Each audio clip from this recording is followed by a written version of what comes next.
She needed some time off, my mom said with that cheerful tone she used when she was about to drop a bombshell.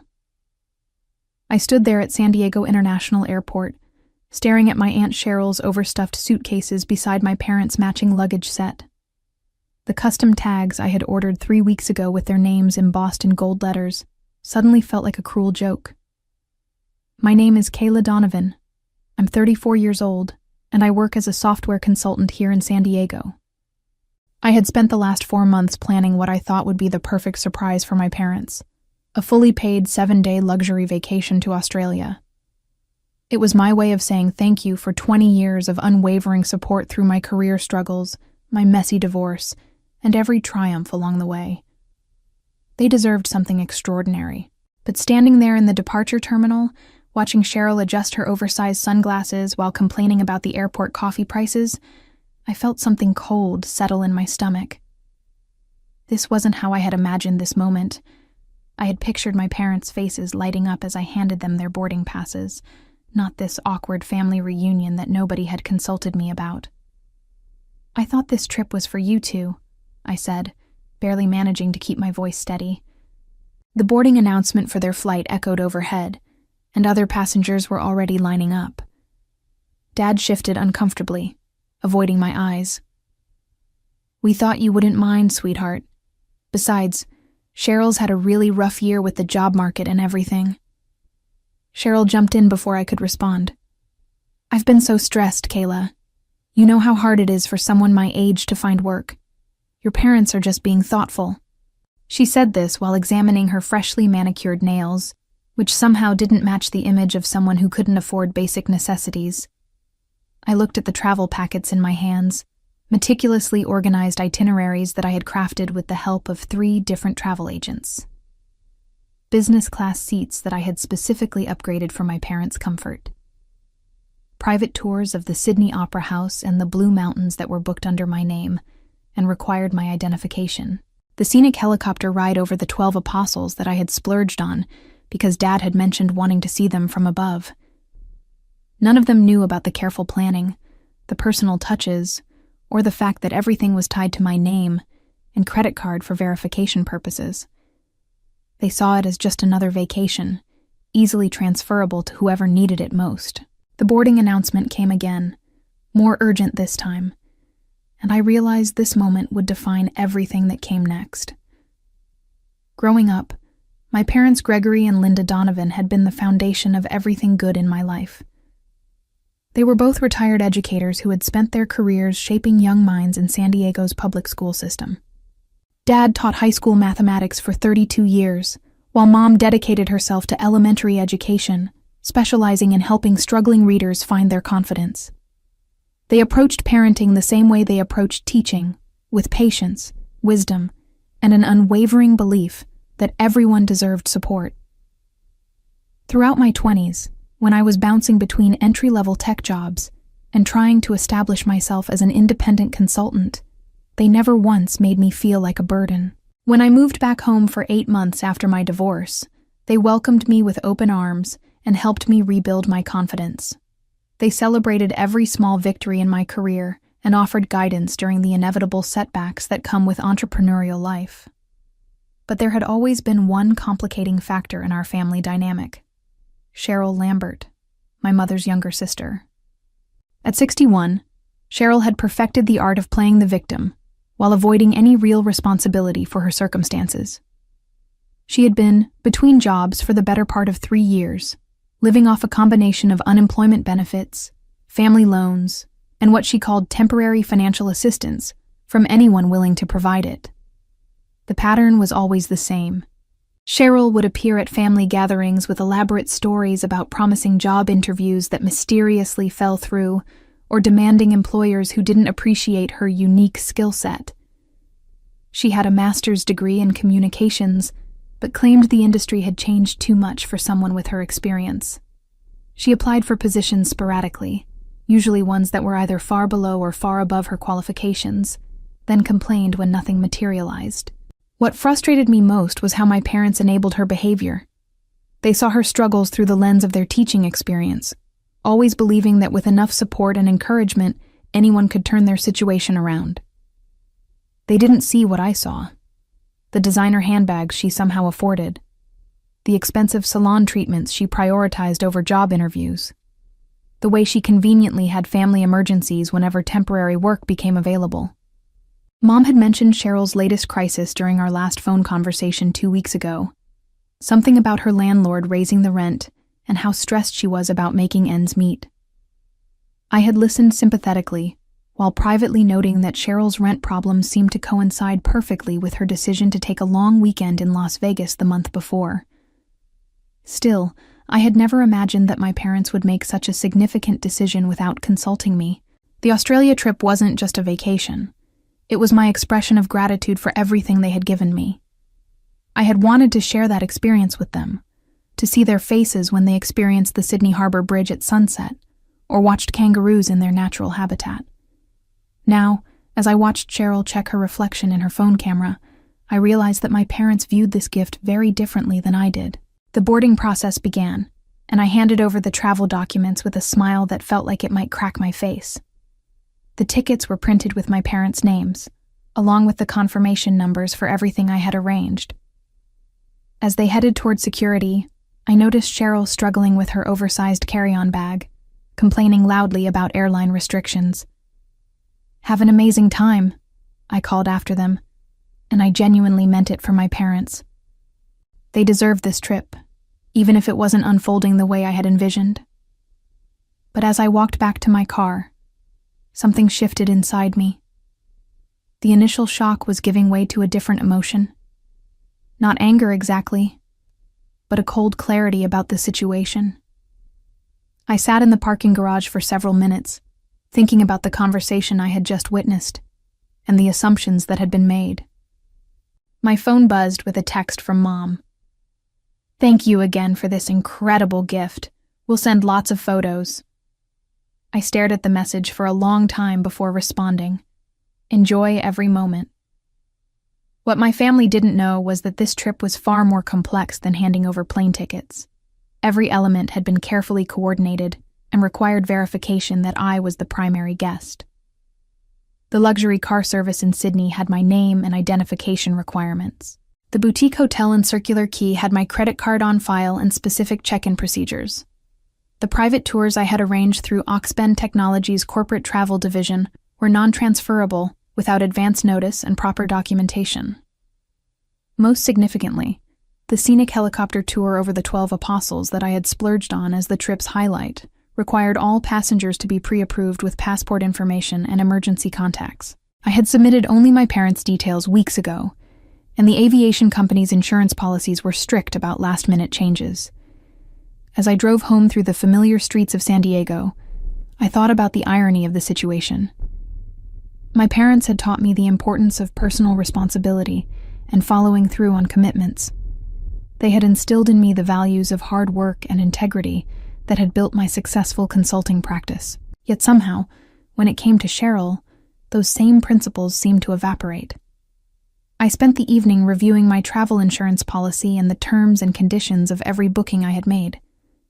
By midnight, I had a clear understanding of my options and the likely consequences of the unauthorized passenger change.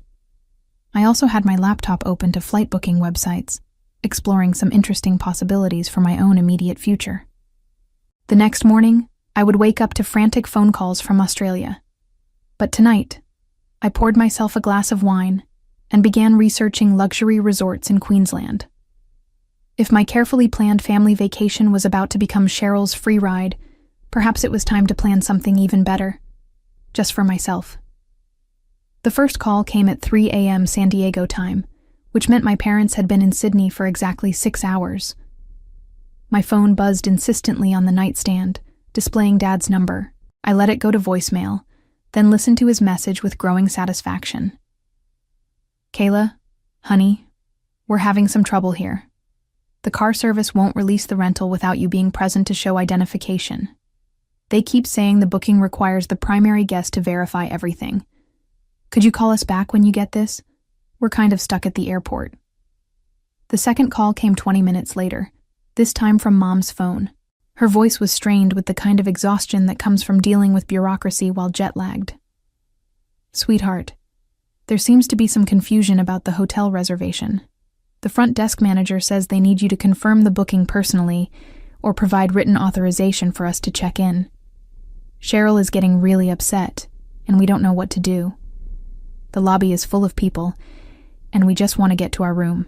I listened to both messages while brewing coffee in my kitchen, watching the sunrise paint the San Diego skyline in shades of gold. The coordination issues I had anticipated were unfolding exactly as expected. Every premium service provider I had selected required strict verification procedures, especially for the level of luxury accommodations I had arranged. The third call came as I was checking my work emails. This time it was a three-way call with both parents and Cheryl's voice clearly audible in the background, growing increasingly shrill. "This is ridiculous," I could hear her shouting. "We flew halfway around the world just to sleep in an airport? Your daughter obviously didn't know what she was doing when she booked this trip." Dad's voice was apologetic when he came back on the line. "Kayla, I know this is a big mess, but is there any way you could call these companies and authorize us to use the services? Cheryl's right that we can't just spend the week wandering around Sydney without accommodation." I took a sip of my coffee and considered my response carefully. The terms and conditions of every booking were crystal clear about authorization procedures. As a software consultant, I understood the importance of security protocols and verification systems. These weren't arbitrary rules. They existed to prevent fraud and protect both customers and service providers. "I'm sorry this is happening," I said, and I truly was sorry that my parents were experiencing stress. "Let me see what I can do from here." What I didn't tell them was that I had already spent the early morning hours on the phone with my travel insurance company, documenting the unauthorized passenger change and exploring my options for recovering the costs of the trip. The representative had been sympathetic and thorough, explaining that I had grounds for a full refund since the original terms of service had been violated. I also didn't mention that I had just finished booking myself a first-class ticket to Queensland, departing that afternoon. While my family dealt with the consequences of their last-minute decision, I would be enjoying the luxury resort experience I had originally planned, but this time, designed entirely around my own preferences. By noon San Diego time, I had received 7 more calls, each one more desperate than the last. The private tour company had canceled their Sydney Opera House experience when they couldn't verify the guest list. The Blue Mountains excursion was postponed indefinitely pending proper documentation. And the helicopter tour over the 12 Apostles had been canceled entirely due to insurance liability issues with unregistered passengers. As I packed my suitcase for Queensland, I thought about the lesson my parents had inadvertently taught me. Sometimes the most generous gestures are also the most vulnerable to exploitation. But sometimes, when people take advantage of generosity, they create opportunities for even better outcomes. My flight to Brisbane departed San Diego at 2 p.m., and as the plane lifted off, I felt a lightness I hadn't experienced in months. I had upgraded myself to first class and chosen a window seat, where I could watch the Pacific Ocean stretch endlessly below us. The flight attendant offered champagne, and for the first time in days, I felt genuinely excited about the adventure ahead. During the layover in Los Angeles, I received a particularly frantic voicemail from Cheryl herself. Her voice was a mixture of outrage and desperation that would have been comical if it weren't so revealing. "Kayla, I don't know what kind of games you're playing, but this is completely unacceptable. Your parents invited me on this trip, and now we're stranded in Australia with nowhere to stay and nothing to do. I've had to use my emergency credit card just to buy food at the airport. This is affecting my credit score, and I can't afford these kinds of unexpected expenses. You need to fix this situation immediately." The irony wasn't lost on me. Cheryl, who had been too stressed to look for work but apparently not too stressed to book a last-minute international flight, was now lecturing me about financial responsibility. She had managed to find the money for plane tickets and emergency expenses when it suited her, but had spent months claiming poverty whenever anyone suggested she take on temporary employment. I deleted the voicemail and switched my phone to airplane mode. 18 hours later, I landed in Brisbane to sunshine, warm temperatures, and the kind of tropical atmosphere that immediately melts away stress. The resort I had booked for myself was everything I had hoped the original Australia trip would be. Elegant, peaceful, and designed for genuine relaxation rather than family drama. My suite overlooked the Coral Sea, with a private balcony where I could watch dolphins play in the crystal-clear water. The spa offered treatments I had only dreamed about, and the restaurant served fresh seafood that made every meal feel like a celebration. For the first time in years, I was traveling purely for my own enjoyment, with no obligations to manage anyone else's comfort or expectations.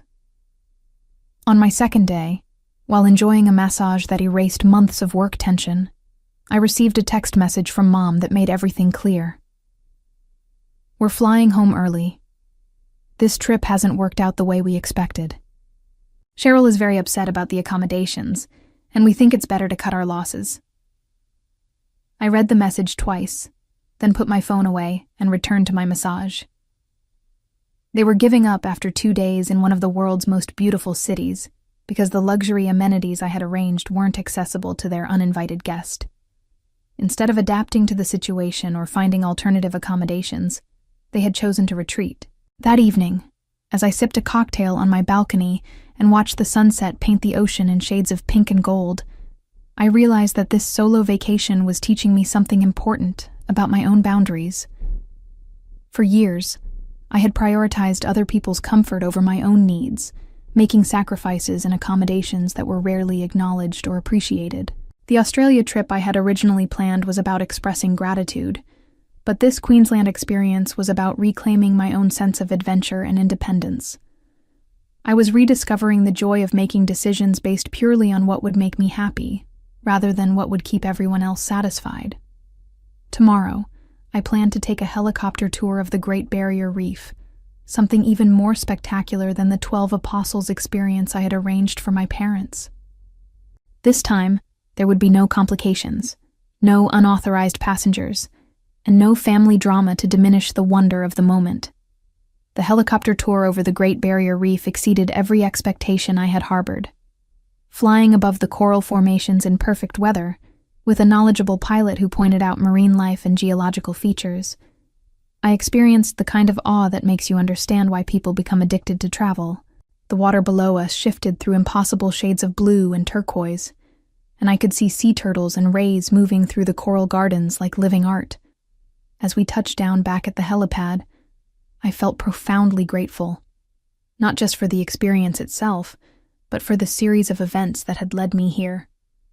If my parents hadn't made their last-minute decision about Cheryl, I would never have discovered this resort, never have taken this particular tour, and never have had the freedom to structure my days around pure enjoyment rather than family obligations. That afternoon, I posted my first Instagram photo from the trip, a shot of my feet on the private balcony, with the Coral Sea stretching to the horizon and a tropical cocktail in the foreground. The caption read, "Sometimes the best adventures are the ones you take alone. Learning to prioritize my own happiness has been the most valuable lesson of the year." Within hours, the photo had received dozens of likes and comments from friends and colleagues who had been following my career journey. Several people mentioned how refreshed and happy I looked, which made me realize that the stress of managing everyone else's expectations had been more visible than I thought. My phone showed several missed calls from my parents' numbers, but I wasn't ready to engage with the aftermath of their decision. Instead, I spent the evening at the resort's wellness center, participating in a sunset yoga session that left me feeling more centered than I had in months. The next morning brought a series of text messages that revealed the full scope of the Sydney disaster. Mom's messages were apologetic and confused. "We never realized how complicated the bookings were. Cheryl thinks you planned this to embarrass her, but I know that's not true.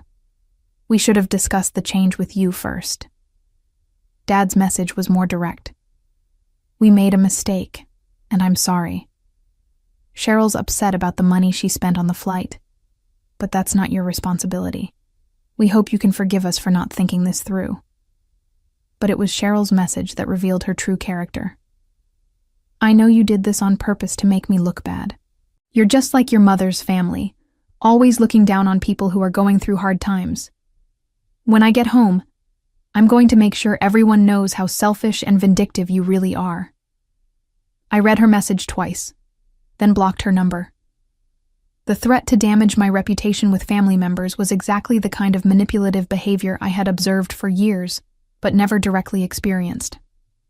She couldn't accept responsibility for the consequences of her last-minute intrusion into someone else's carefully planned gift, so she was trying to reframe the entire situation as a personal attack against her.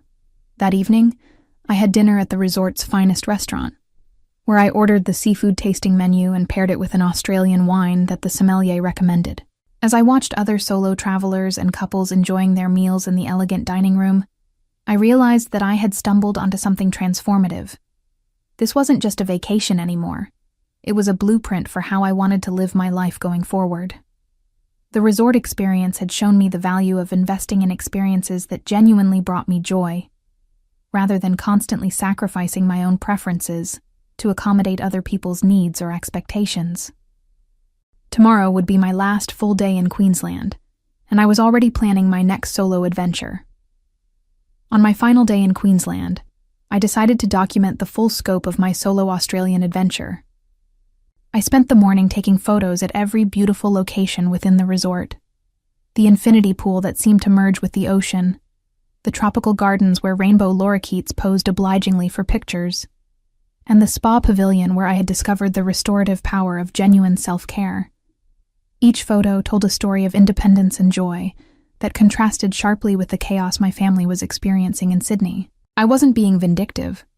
I was simply sharing my authentic experience of what a well-planned Australian vacation could actually look like. The piece de resistance was a photo from my helicopter tour over the Great Barrier Reef, showing the vast expanse of coral formations and impossibly blue water stretching to the horizon. I had asked the pilot to take the shot, and it captured both the helicopter's interior and the breathtaking landscape below. It was the kind of once-in-a-lifetime experience that people dream about, but rarely achieve. I crafted the Instagram post carefully, choosing words that expressed gratitude and personal growth rather than criticism of anyone else. The final caption read, "Sometimes the universe redirects your plans towards something even better. This solo adventure to Queensland has taught me the importance of designing experiences around your own values and priorities." The Great Barrier Reef helicopter tour was absolutely magical. Every bit as spectacular as I dreamed it would be. Grateful for the reminder that the best company you can keep is sometimes your own. Within minutes, the post had received more engagement than anything I had ever shared. Friends and colleagues were commenting with messages of support and admiration for my independence. Several people mentioned that my posts had inspired them to book their own solo travel experiences. The contrast with my family's situation was now fully documented across my social media presence. While they had spent their Australian vacation dealing with logistics problems and accommodation issues, I had been experiencing the country at its absolute finest, exactly as I had originally envisioned. The flight home to San Diego gave me 18 hours to process everything that had happened and prepare for the conversations that awaited me. I felt remarkably peaceful about the entire situation, which surprised me. A week ago, I would have been anxious about family conflict and eager to smooth over any hurt feelings. Now, I simply felt clear about my boundaries and confident about the choices I had made. My parents were scheduled to land in San Diego 2 hours before my flight arrived, which meant they would have time to decompress from their travel experience before we spoke. I had decided to reach out to them directly and have an honest conversation about what had happened and what it meant for our family relationships going forward. Cheryl, on the other hand, had made her position clear through her threatening text message. She viewed the entire situation as a personal attack designed to humiliate her, rather than the natural consequence of changing someone else's carefully coordinated plans without permission. Her inability to take responsibility for her role in the Sydney disaster told me everything I needed to know about her character and her approach to family relationships. The most important realization from my Queensland experience was that I had been undervaluing my own needs and preferences for years. The solo vacation had shown me what genuine relaxation felt like when I wasn't managing other people's comfort or mediating family dynamics. I had discovered restaurants I loved, activities that brought me joy, and most importantly, a sense of confidence about making decisions based purely on what would enhance my own well-being.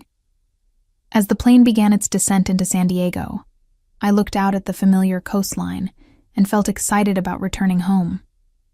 For the first time in years, I was coming back from a vacation, feeling genuinely refreshed and energized, rather than exhausted from family obligations. The experience had taught me that sometimes the most generous thing you can do for the people you love is to model healthy boundaries and authentic self-care.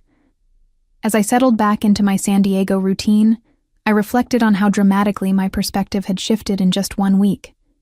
The Australia trip that began as an expression of gratitude had transformed into a masterclass in personal boundaries and the importance of protecting your own well-being.